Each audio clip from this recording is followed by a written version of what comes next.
Talk to me a little bit about your upcoming stand-up that you're going to be doing over here in Kennewick in the Toyota Center. Well, I've not been to this particular venue, so I wish I always love the theaters I play. I've been on literally, I'm more interested in lighting and sound and everything. So this theater was allegedly really beautiful. And I said, so I've played around the state, but I have not played in this particular venue. So I'm more excited about that. I'm kind of geeky about that way. It's like when I do movies, I love the sets and all that stuff. So I'm kind of geeked about this.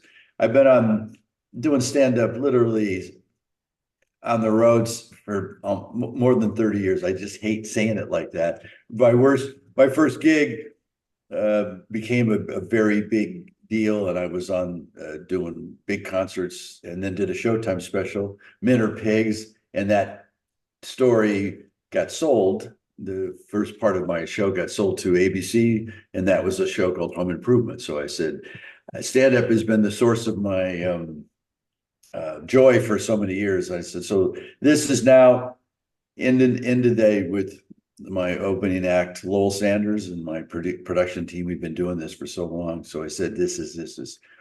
We did a tour, and then I was off for a little bit in the summer because we're doing another show for ABC.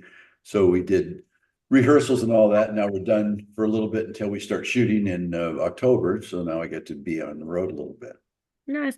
And can you tell me a little bit, how was that transition from stand-up to acting? How do you balance the two, or do you like incorporate a little bit of your stand-up into each role that you take on?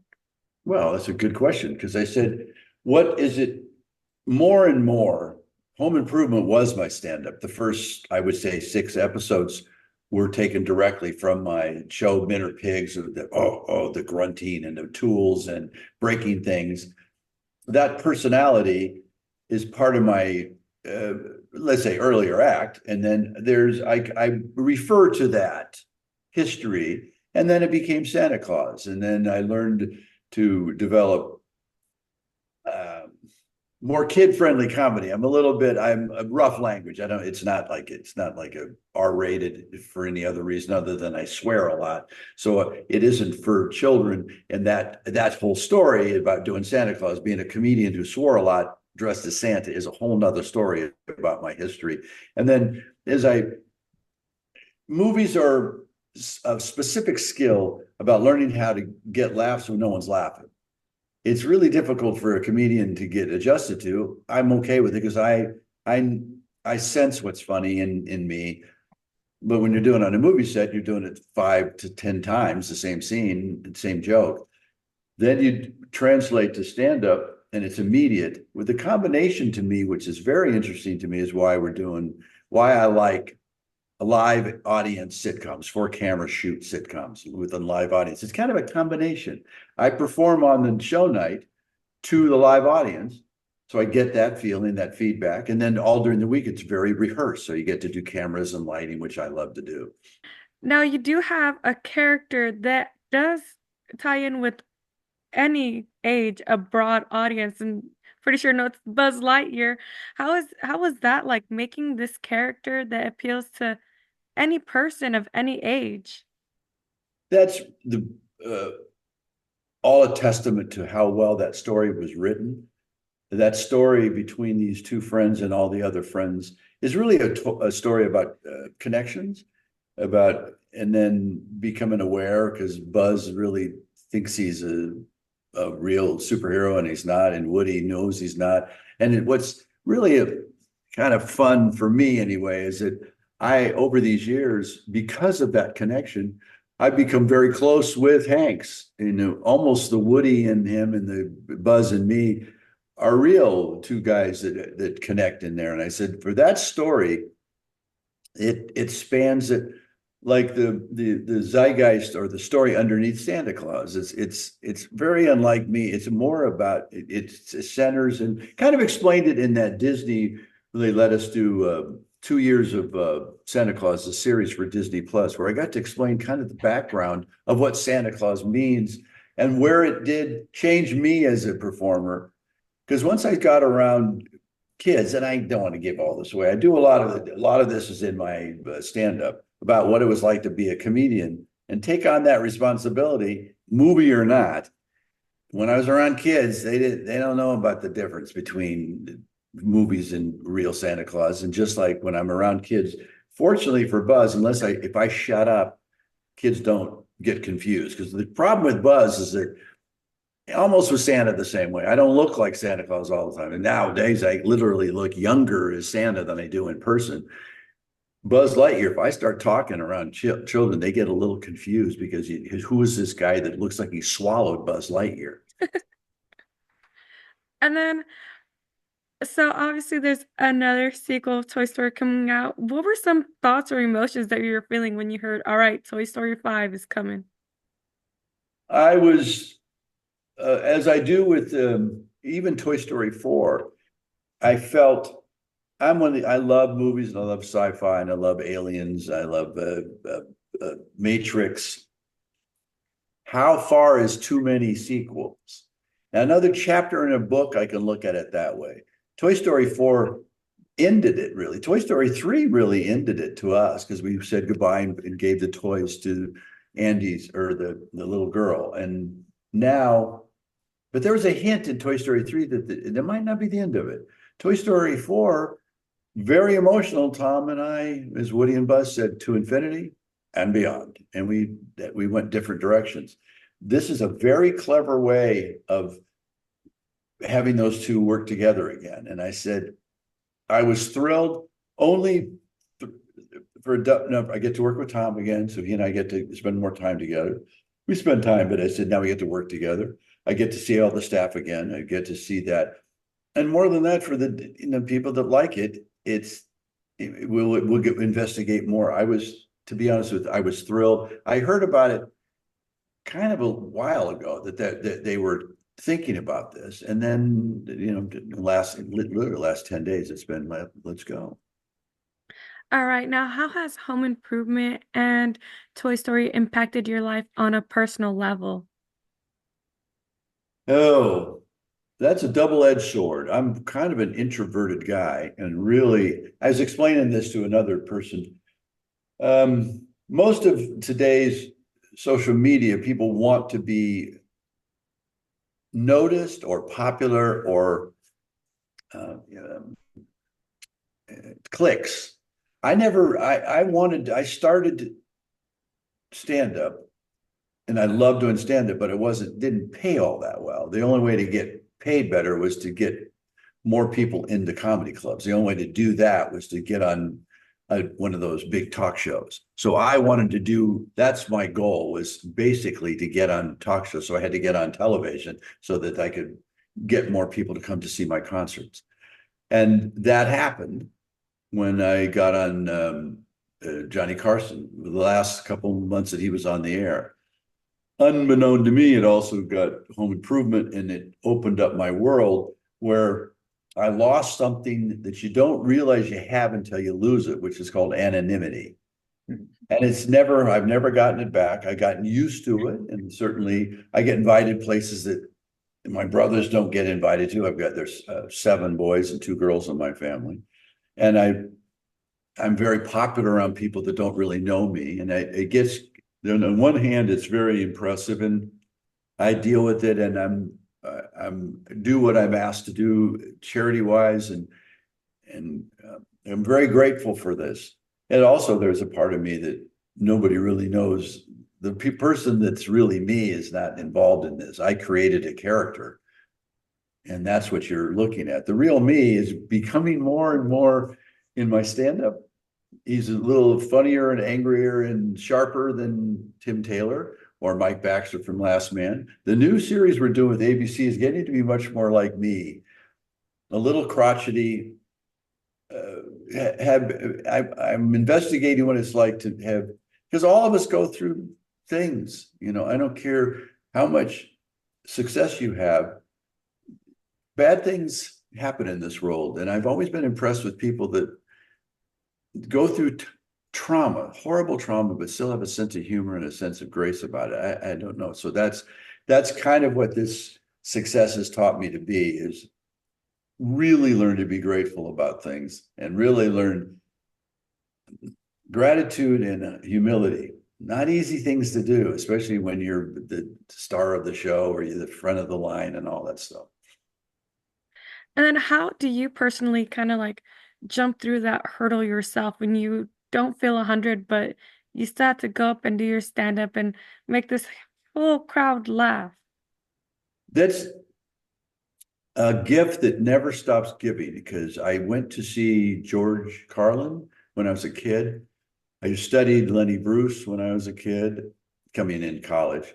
And then I went and saw Richard Pryor, who really changed my life. I said, my gosh, I walked out of that concert a different person. I had laughed through emotion. I'd laughed through his incredible vision about life, simple, wonderful, textural, um, colorless, if you will, because he was a human past shades of skin. Everything was about to change to who I was.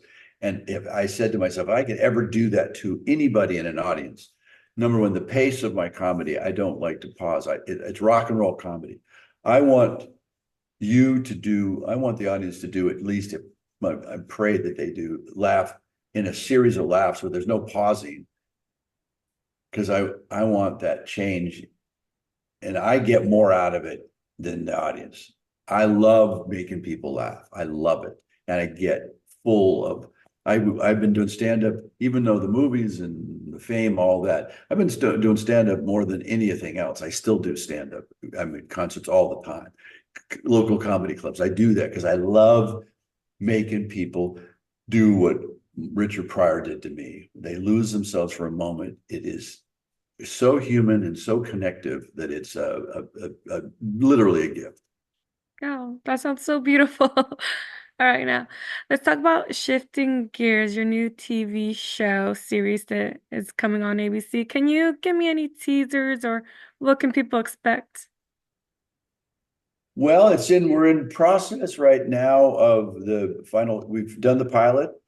It's all cast. It's been some changes in there, some big changes that between the pilot and getting a pickup from the network. We'll start the real show. We'll start in the mid like January.